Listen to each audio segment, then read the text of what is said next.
Do you guys reckon that that's enough to get a copyright strike? I wanted to pull this guitar out and show it to you all because people have been asking about it a lot, and it's Friday Q&A. Welcome. I hope you're all doing really well. I have my Hamer Standard, which is, I guess, it kind of is an Explorer because it's a really good replica of like an original 58 Explorer, but it's also not because it doesn't have the big G on it. But because we're doing Friday Q&A, I'm going to play this guitar all day. I have a whole bunch of questions from you guys to get through. I want to thank you all for the questions, and I want to let you know that if you have questions for next week, get them in the comments below. If you want to support the channel, you can pick up some of my music. All the links to the Ragdoll discography and merchandise is in the video description. But before I answer those questions, we're going to hear from today's sponsor. Today's video is sponsored by Cherryotone, makers of the finest hand-wired tube amplifiers.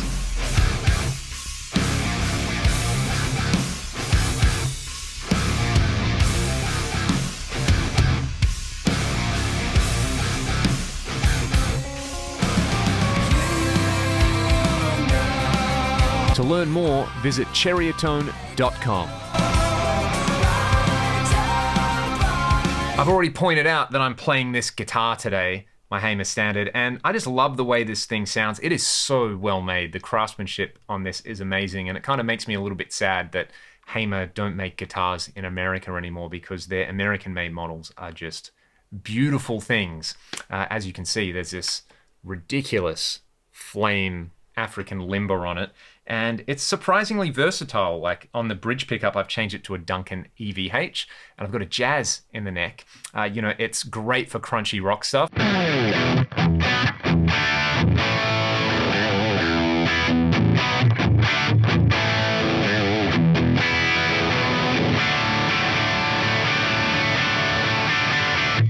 So that's really nice, but if you kind of go over to a cleaner thing on the neck pickup, it's gorgeous.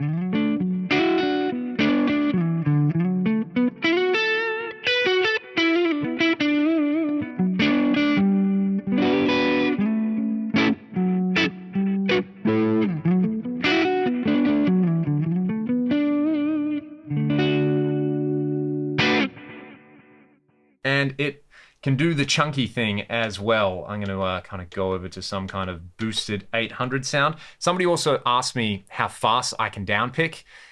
Not great. Downpicking is definitely not one of my strengths. If you want to see somebody who is an amazing downpicker, go and check out Kevin Heidrich's YouTube channel. He has this video where he plays Master of Puppets, downpicking and alternate picking, I think all the way up to like 290 BPM. And I tried to follow along to that during the week, and I didn't get very far.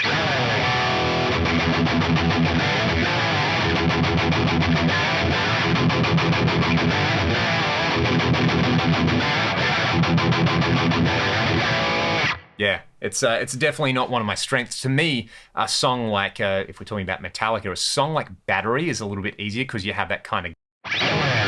Probably still can't play it very well though.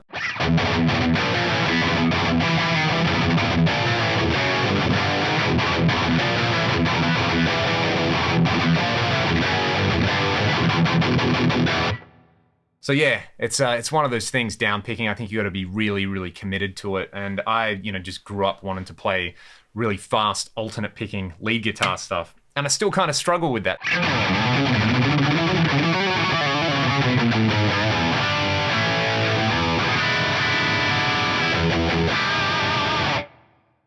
There was a question about practicing. I actually did a live stream this week, which you can check out on the channel, just going through how I would practice something. The example I used was I transcribed the organ solo the way Phil X plays it in his cover of Highway Star. So you can go and check that one out while I'm cranking through a couple of other questions. This shirt, there's kind of a cool story with this one. So where I live in Perth, Western Australia, Perth is on a river called the Swan River, and where that river meets the sea, there's a port called Fremantle. Bon Scott of AC/DC fame, you might have heard of him. He grew up in Fremantle. There's a statue of him there now. So if you ever go to Fremantle, check out the Bon Scott statue. And I think it's the AC/DC song Jailbreak. They filmed at Fremantle Jail, which is a rather famous or infamous location, depending on how you look at it. So we were going to play on Rottnest Island, which is a little island right off the coast. You drive down to Fremantle, you'll load all your gear onto a ferry, and then off you go. Rottnest is famous for quokkas, which are super cute little animals. And we were meant to catch the ferry, and we missed it. One of us was late, and we had an hour to kill at the markets in Fremantle, and that's where I saw this shirt. And subsequently, this shirt has been around the world a couple of times with me, and it's perfect for me. I love this. It's really, really comfortable. The guys in the band kind of tease me. They call it it's like a tunic or something like that. It's like a psychedelic Zelda tunic or something like that. So yeah, that's where I got this shirt. No idea who or where I bought it from, but I'm sure you can find similar things. It's just black tie-dye with a hood.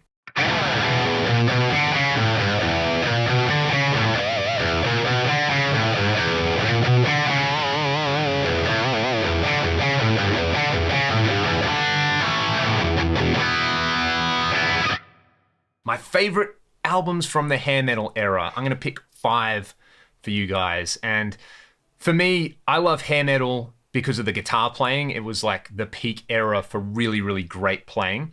So I don't think of bands like Poison and Bon Jovi and Motley Crue and all those kind of bands. I like those bands, but for me, the cream of the crop for hair metal bands like Rat and Dokken and Winger and, just the bands that had the best guitar players, basically.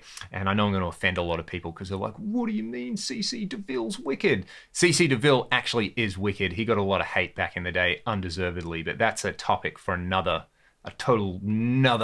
question. So my favorite albums of the hair metal era. Number 1, Whitesnake 1987. You guys have seen my Whitesnake 5 killer riffs. Just because when I heard Still of the Night for the first time, it changed my life.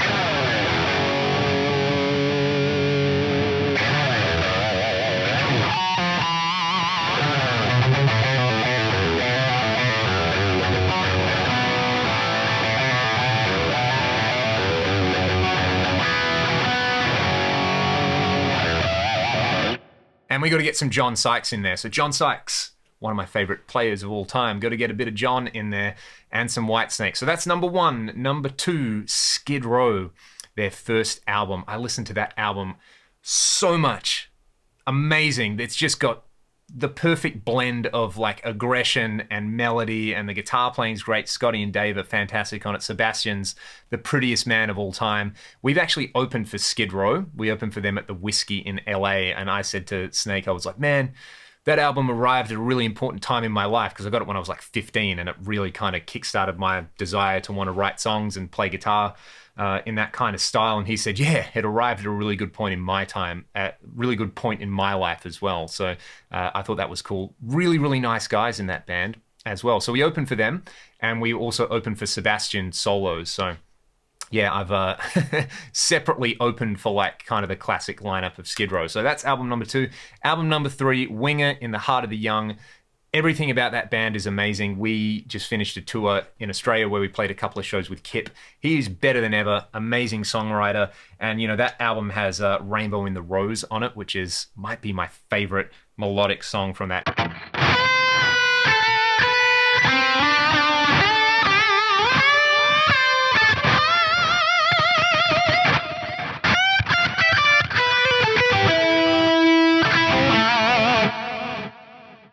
I did a video on that song like only about a month ago, and I've already forgotten how to play it. So we've got Whitesnake, we've got Skid Row, we've got Winger.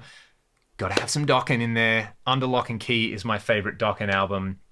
George just absolutely kills it on that album. I know a lot of people prefer Back for the Attack, but any album that has a song called Unchain the Night deserves to be in the best hair metal albums, I think.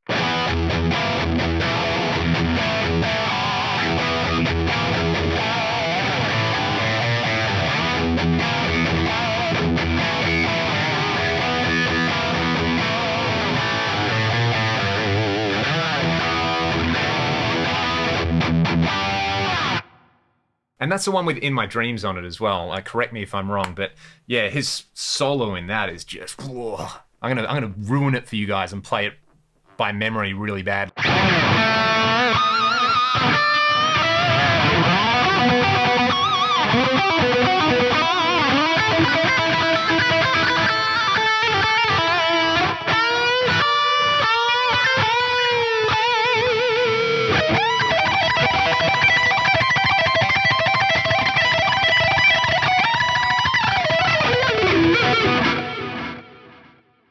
rubbish. I'm gonna leave that in for you guys though.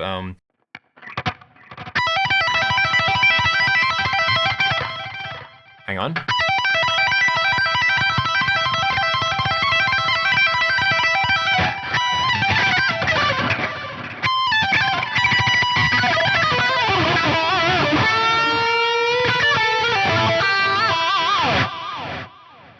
I also love that George used these huge delays. He was a very, very big inspiration for me.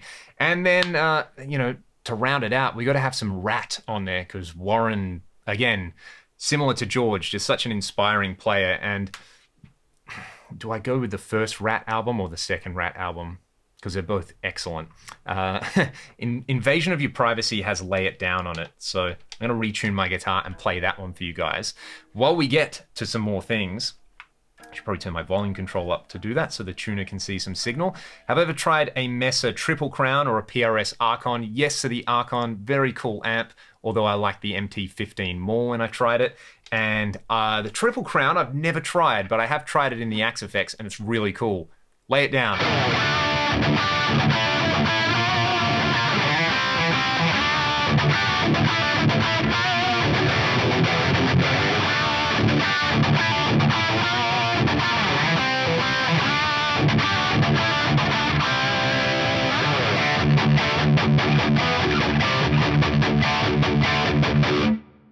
Rat and Drop D riffs, they deserve a lot of love, I think. There's a lot of other albums from the 80s, like if I had to do just a top 5 80s albums, it would be different to that, but just talking about hair metal, and there's a lot of bands, I guess, kind of around that genre, like I wouldn't consider the Scorpions hair metal, but they put out some great albums in the 80s as well.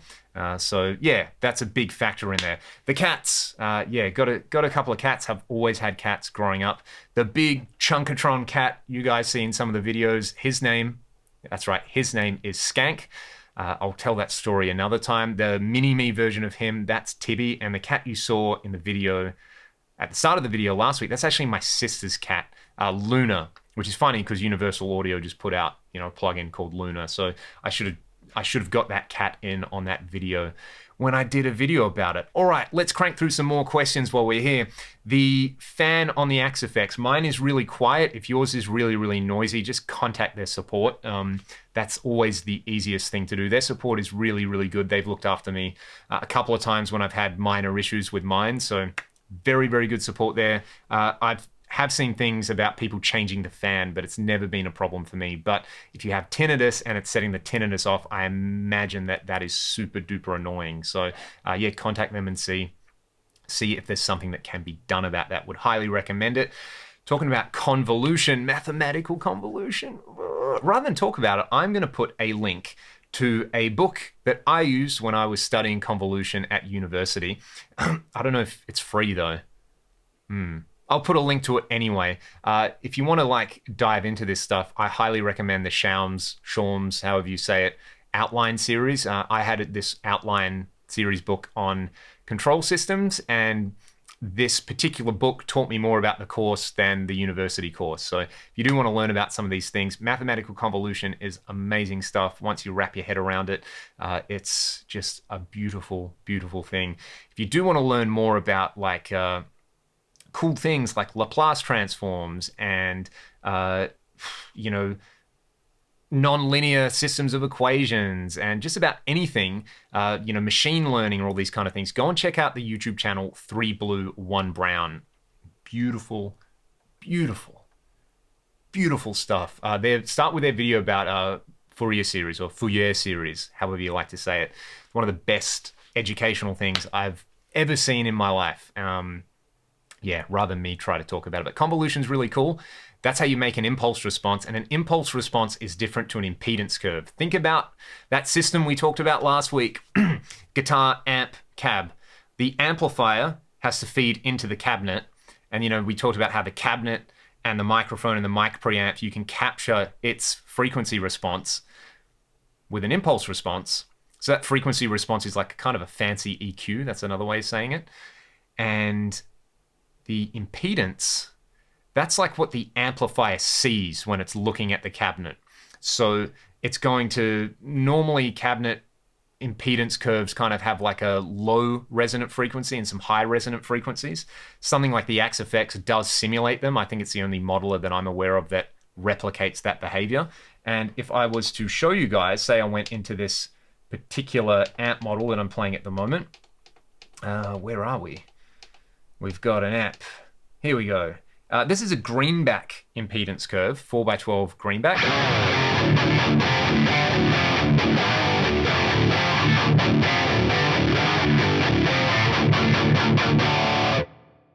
Let's hear like a 4x12 recto straight.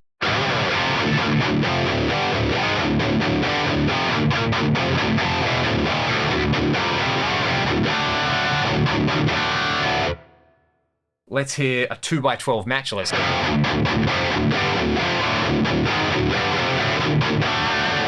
So it doesn't change the cabinet choice. The cabinet choice is still super duper important, but it does change that virtual kind of feel, I guess. I consider a real feel parameter in the Axe Effects there. And if you want to get like, you know, a more pronounced low end when you're chugging, or you want a sweeter high end, that's a really good control to play around with. All right, we've talked about a lot of stuff.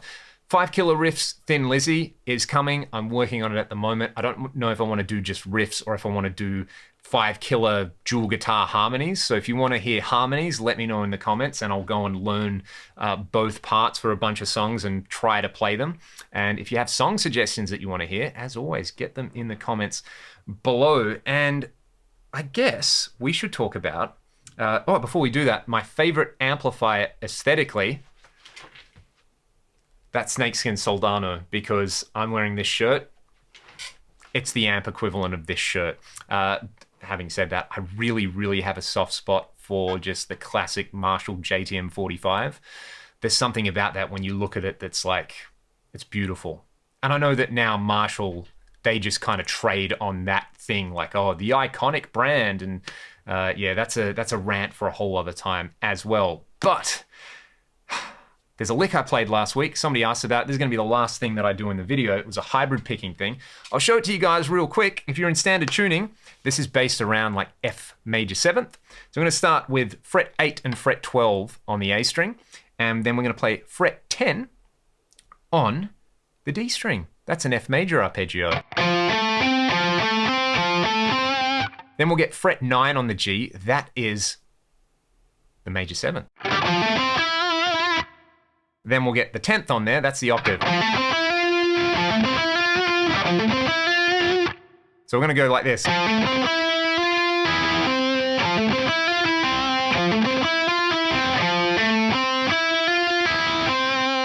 Then we're gonna play 9, 10, 12 on the G string. That's the 7th interval, the root, and the 9th. And we're gonna then skip over to fret 8 on the high E string. That's C. That's the 5th degree of the scale. So we have this.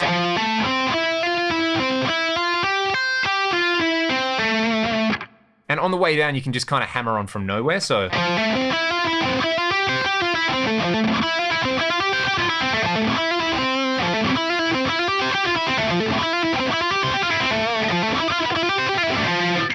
And, you know, be good to yourself. Add a whole bunch of gain. Add some delay.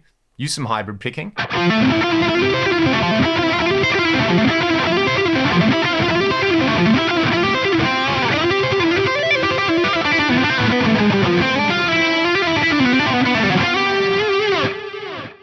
If you like on the top, this is like something I've ripped off from Rick Graham. You play this little... Yeah.